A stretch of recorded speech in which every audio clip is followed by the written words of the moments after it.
Why God rejected Cain's sacrifice. Kadesh, Bible Stories Kadesh. Have you ever wondered why God accepted Abel's sacrifice but rejected Cain's? This question leads us into one of the most profound lessons from the book of Genesis, the story of Cain, the first son of Adam and Eve. In this video, we will delve into the deeper meaning behind this narrative and align our hearts with the one true God, uncovering lessons that continue to resonate today. If this is your first time visiting Bible Stories Kadesh, don't forget to click on the subscribe button to stay updated on more inspiring biblical content. If you've already subscribed, we encourage you to like, comment, and share this video so more people can discover these timeless lessons. Now, let's dive into the story. In Genesis 4, we are introduced to Cain and Abel, the two sons of Adam and Eve. Cain was a farmer who worked the soil, while Abel was a shepherd who tended flocks. When the time came to bring offerings to the Lord, each presented something from their labor. Cain brought some of the fruits of the soil, while Abel offered the fat portions of the firstborn from his flock. Yet the Bible tells us, "The Lord looked with favor on Abel and his offering, but on Cain and his offering he did not look with favor." This leads us to the central question: why? Abel's offering stood out because it was the firstborn of his flock, the very best he had. This act symbolized faith, devotion, and trust in God's provision. Hebrews 11:4 affirms this, stating, "By faith Abel brought God a better offering than Cain did." Abel's heart posture, his faith and reverence, pleased God. Cain's offering, however, lacked the same intent. It wasn't just about what he brought, but how he brought it. The Bible suggests that Cain's attitude was the issue. Perhaps he gave out of obligation rather than love, or he withheld the best of his harvest. 1 John 3:12 warns us that Cain's actions were evil, revealing a heart that was disconnected from God.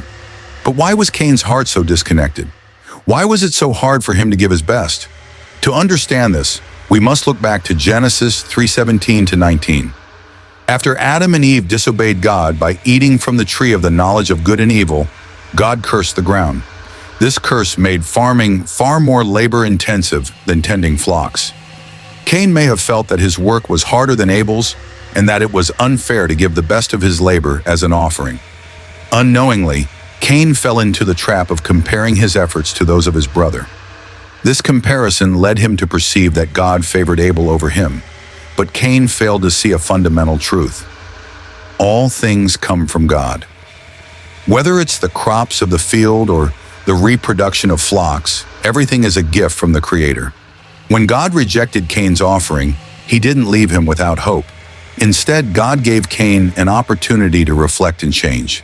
He said, "If you do what is right, will you not be accepted? But if you do not do what is right, sin is crouching at your door. It desires to have you, but you must rule over it." God was inviting Cain to examine his heart and make things right. Tragically, Cain allowed jealousy and anger to take root. Instead of repenting, he chose to act on his bitterness. In a devastating turn of events, he killed his brother Abel, committing the first murder recorded in Scripture. This act demonstrated the consequence of a heart hardened by pride and sin. So why did God reject Cain's offering? It wasn't about the fruits or the lamb. It was about the heart. Abel's offering reflected faith, honor, and love, while Cain's offering revealed a lack of trust and devotion. God doesn't just look at our actions. He examines the intentions behind them. As Proverbs 21:3 reminds us, "To do righteousness and justice is more acceptable to the Lord than sacrifice." This story serves as a powerful reminder for us today. God desires worship that comes from a sincere and humble heart. It's not about the material value of what we offer, but about our willingness to give Him our best with love and reverence. If this video inspired you, type "I am blessed" on the comment and share it with others. And don't forget to subscribe for more biblical stories and lessons. Let's continue to learn and grow in faith together. Thank you for watching.